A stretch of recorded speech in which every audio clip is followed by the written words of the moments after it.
రోజు ఉపవాస ప్రార్థనలో మనకి మరి శ్రేష్టమైన విజయం మనం పొందుకోవాలంటే దావీదుకి ఎలాంటి విజయాన్ని అయితే దేవుడు ఇచ్చాడు. అందుకని అంటున్నాడు చూడండి 6వ వచనంలో, దమస్కు వశమునున్న సిరియా దేశమందు దండును ఉంచగా సిరియనులు దావీదునకు దాసులే కప్పము చెల్లించుచుండరి.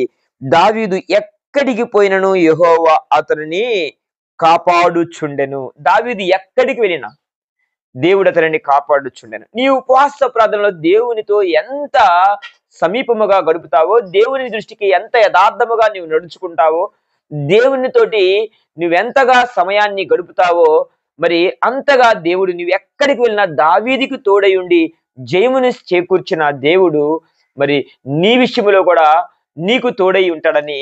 మరి ఎందుకు ఈ రోజున అనేకమైన పోరాటాలు ఉండొచ్చేమో, అనేక మందితోటి పోరాటం ఉండొచ్చేమో. ఎందుకంటే దేవుని నమ్మిన పిల్లలు మరి ఎప్పుడూ కూడా శత్రువు అపవాది మరి ఎప్పుడూ వారి మీద పనిచేస్తూనే ఉంటుంది. కానీ ఆ పోరాటం వలన నీకు విజయం అనుగ్రహించబడుతుంది. ఎందుకంటే చూద్దాం చూడండి,